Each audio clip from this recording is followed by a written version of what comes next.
Warm welcome to all of you. In this lecture, we'll consider the disciplinary considerations in migration theory. Now, in the previous class, we had discussed the course outline and I spoke about how there is no one grand theory of migration.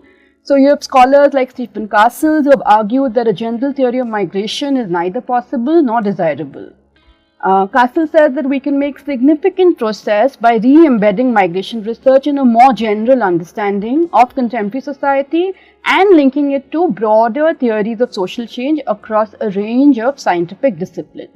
Having said that, it's important to note that every discipline approaches migration from its own standpoint and its own epistemological foundations. Now, what do we mean by epistemological foundations or epistemology? Now, the word epistemology is derived from the Greek word episteme, which means knowledge, and logos, which means reason. So, therefore, epistemology can be understood as the theory of knowledge. So, in today's lecture, we are going to do two things. First, for much of the lecture, we are broadly going to look at how migration is studied and understood through the lens of various disciplines. So more specifically, we're going to focus on the disciplines of anthropology, demography, economics, geography, history, law, political science, and sociology. For this, the primary reference is the first chapter of the seminal book, Migration Theory, Talking Across Disciplines by Caroline Britell and James Holyfield. Second, we will talk very briefly about the implications that different disciplines might have for public policy. For this, I am going to show you examples of my own empirical work on Bihar migration and show how evidence-based policy for the same migration may be radically different from the lenses of different disciplines. And I hope then this will help us critically think about evidence-based policy as we move along the course. So now what you see in this table, is a framework. It is not exhaustive. It broadly outlines the research questions, the levels or units of analysis, the dominant theories, and the sample hypothesis, if any, for each of the disciplines under discussion. Now, we must remember, as Des Gasper reminds us, that disciplines themselves are self-enclosed around a set of concepts, methods, and questions. The framing of questions, what questions you ask, what methods you use, are a function of the academic discipline in which you are operating. So in a sense, what you can cover and what you cannot cover depends on the epistemological foundations of the discipline. And as you know, each discipline has its preferred list of variables, hypotheses, and questions. So let us begin with anthropology. Now, as you all know, anthropology, first of all, is context specific. Theorizing is idiographic in anthropology. What does this mean? This means that theorizing is unique, it's personal, and it does not generalize. So we study individual people or very small groups. We're not interested in general laws of behavior. The focus is on individual cases, unique experiences, and we're not interested in theories that can be applied to everyone.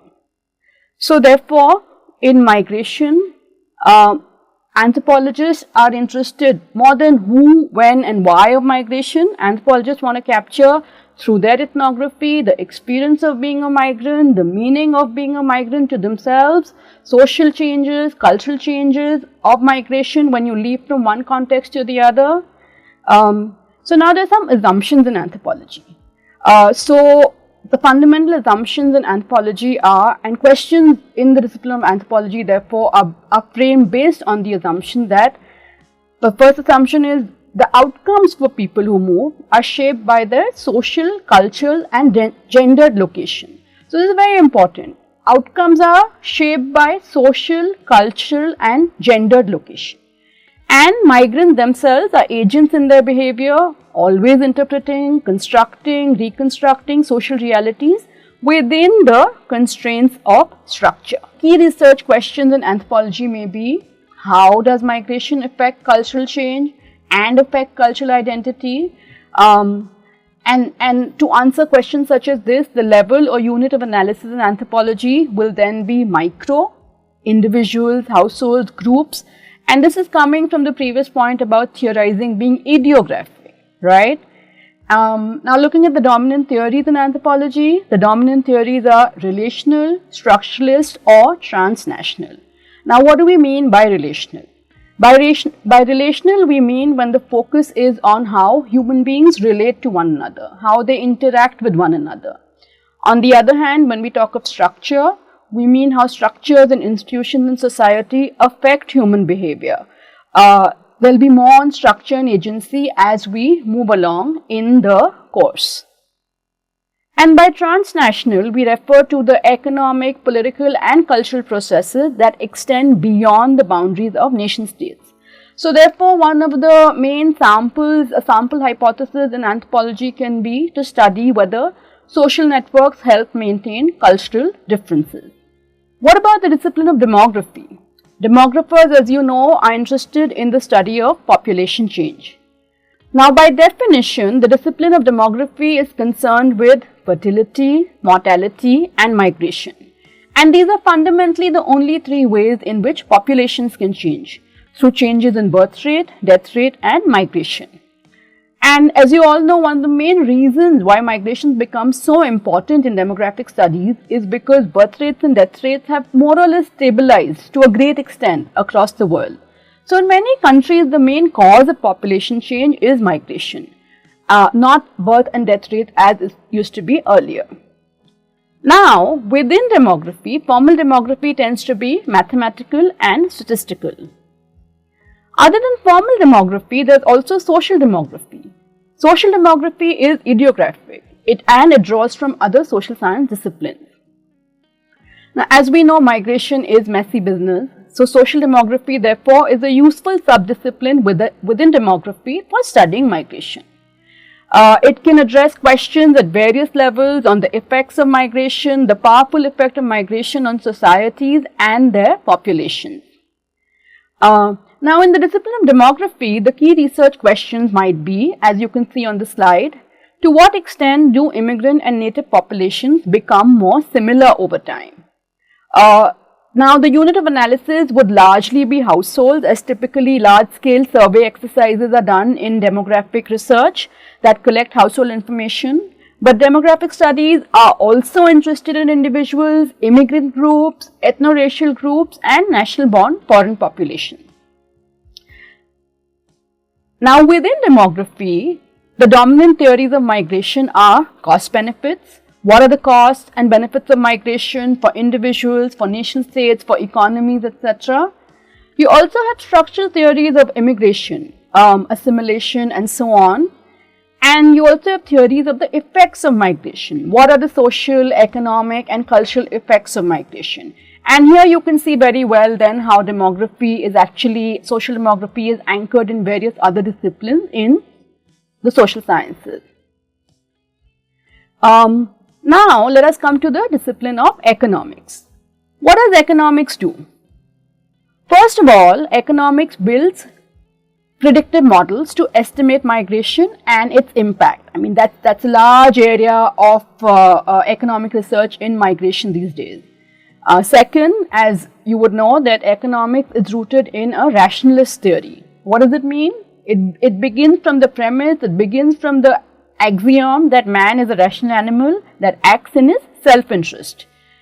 Economics is also guided by theoretical notions of scarcity and choice, that resources are scarce and human beings make decisions and choices based on their rationality and self-interest.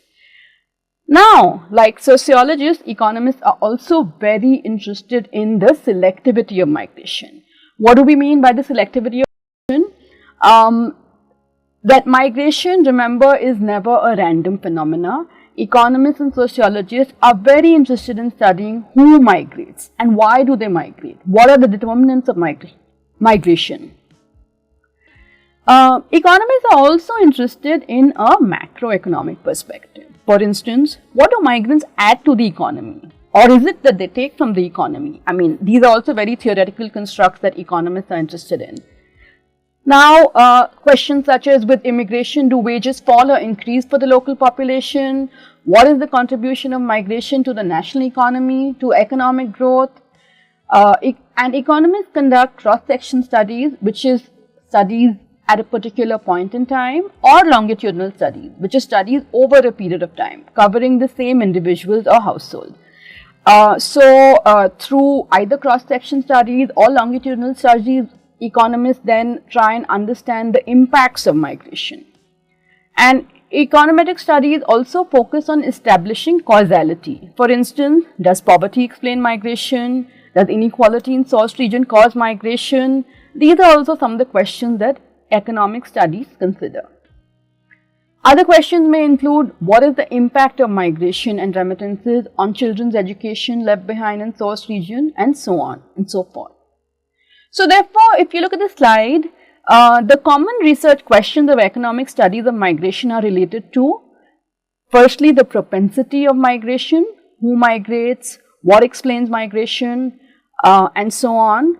Secondly, economic studies are also closely related to formal demography. Economists also estimate migration. What is the percentage of population that migrates? From what subgroups does migration happen? And so on and so forth. Then, economists are very interested in the quantitative effects or the impacts of migration in both source regions and destination regions. Now remember, in economics, the unit of analysis in these kinds of studies is mostly the individual. And also remember that man is a rational actor. So in some cases, you can also have households, but most of the analysis is at the micro level. What about dominant theories? Again, rationalist, cost benefit, individual utility maximizing behavior. These are some of the economic theories which are used in migration. So therefore, a sample hypothesis might be incorporation varies with the level of human capital of migrants. What does this mean? Now, human capital typically refers to levels of education. So the hypothesis would be that migrant incorporation in a host society varies with the level of education that migrants might have. So remember, this is a hypothesis, so the research would test empirically if this theoretical idea is true or not. I now want to bring to your attention what anthropologists and historians have to say about economic theories of migration that we just discussed. Anthropologists and historians argue that economic models do not and cannot predict population movement when they are divorced from the social and cultural context. So therefore, for several disciplines in social sciences, the social and cultural context is extremely important. Anthropologists reject universal rationality. They prefer a constructivist approach. What do we mean by a constructivist approach or constructivism? Now, constructivism is when people construct their own understanding and knowledge of the world through experiencing things and reflecting on those experiences. So therefore, it's not surprising that anthropologists and historians do not favor a cost-benefit analysis. Their disciplines don't value that. So then economists go to the demographers for surveys, for policies and so on. And economists and demographers have also studied the costs and benefits of migration. They conduct studies on education, welfare, social security cost of immigration, and then in turn, it's not surprising that, economists have such a massive space. They occupy such a massive space in policy debates. That's because their disciplines tend to generalize, their disciplines tend to be more engaged with policy, and that has a lot to do with the methods that they use. Now let us come to geography. Now the discipline of geography engages with migration in very critical ways. So in geography, you have the concepts of space and time, and these are at the center of theorizing in geography. Similarly, spatial, aerial relationships are studied. For instance, you might study employment and residential patterns. You might study the formation and development of ethnic enclaves. You might study changing segregation patterns of ethnic and racial groups. So, in addition to these concepts of space and time, you also have human geography, which is a branch in geography that focuses on human beings and their social relations from the lens of geography. Now, this is also very important in studying migration. And within this, gender also emerges as necessary, as we discussed in the first class. How do we understand masculinized migration streams and then left behind women? Or how do we understand feminized migration streams? All of this would come under the broad area of feminist geography, in the broad area of human geography. Now, moving to history. Now, as you know, historians, they straddle the divide between the humanities and the social sciences. Their principal research questions emerge from an emphasis on time, timing, and temporality. What historians bring to the table is essentially different from others. For instance, community studies, anthropology, all of these disciplines cannot explain enduring ethnic identities. Why is it that ethnic identities persist over time? Why is it that certain streams of migration persist over time? And for this, history is very important. History is also very important to study contemporary phenomena. You can do that through the lens of a past historical event. For instance, when the COVID-19 pandemic struck, the Spanish flu, which occurred exactly 1 century ago, had critical lessons to offer, including policy lessons. Therefore, the research questions in history are concerned with how a phenomena, that is causes, structures, processes and consequences of migration, or a relationship such as gender and migration, have changed or persisted over time. And if they've changed, why have they changed? If they persist over time, why do they persist over time? So therefore, the unit of analysis is temporal, it is time-based. It could be short term, medium term, long term, and it's also spatial. So in history, it is no surprise that periodization is very important. The analysis is carried out on the basis of specific periods of migration. And the nature of the discipline is, as you can see on the slide, is that hypothesizing is not usually applicable.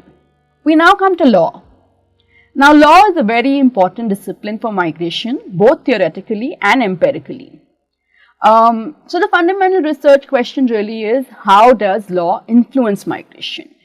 And then a corollary can be, how does migration influence law? How do changing migration patterns influence law?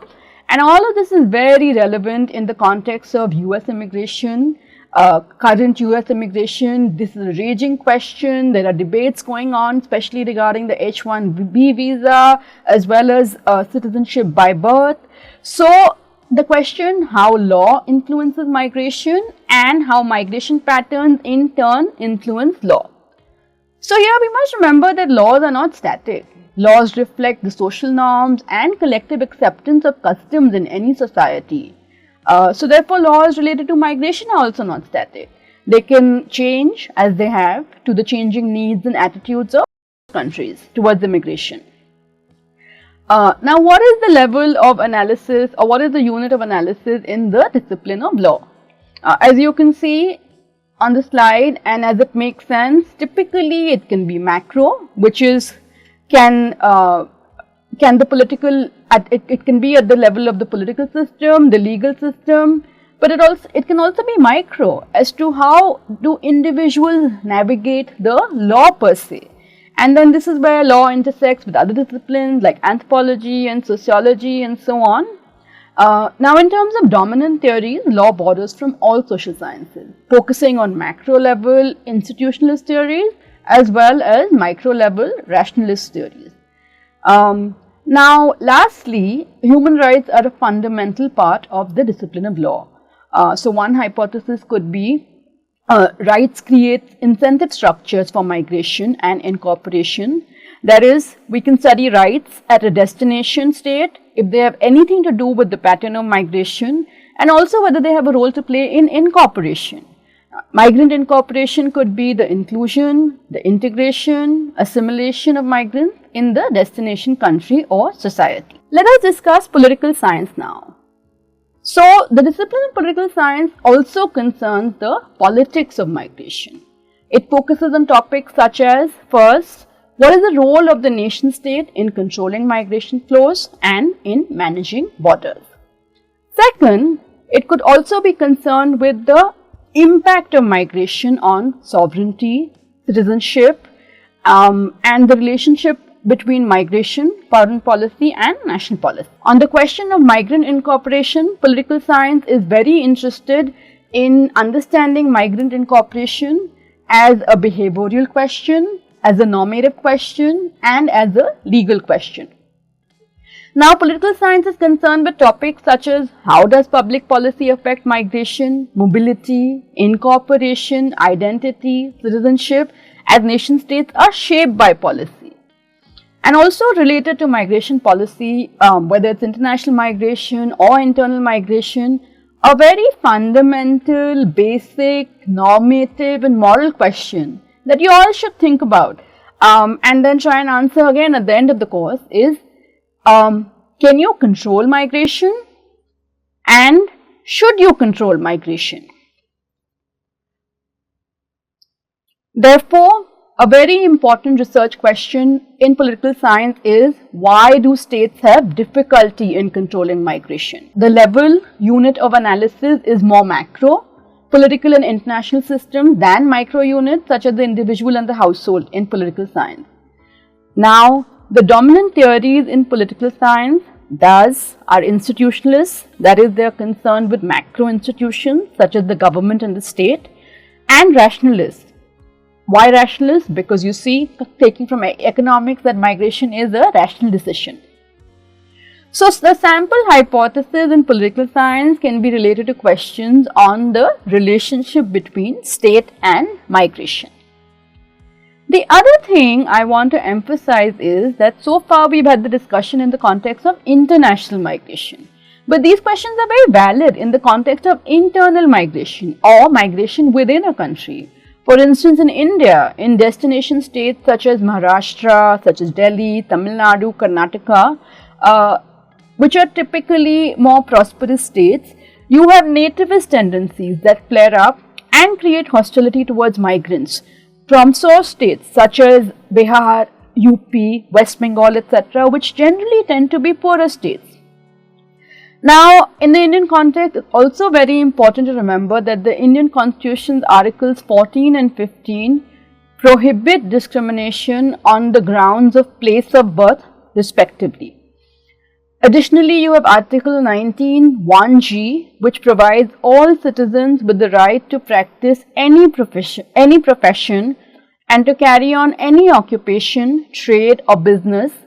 Thus, it's against the law to prohibit anyone from working anywhere in the country. Now, let us come to the discipline of sociology. Sociology is largely concerned with questions such as, why does migration occur? Who migrates, which is to do with the selectivity of migration, the role of social networks such as caste, tribe, region-based networks in migration, ethnic groups and so on. As you know, sociology has much in common with anthropology. Each discipline focuses on social relations. However, the difference between sociology and anthropology is that sociology is grounded in Western institutions historically, whereas anthropology has been the study of other, it came later.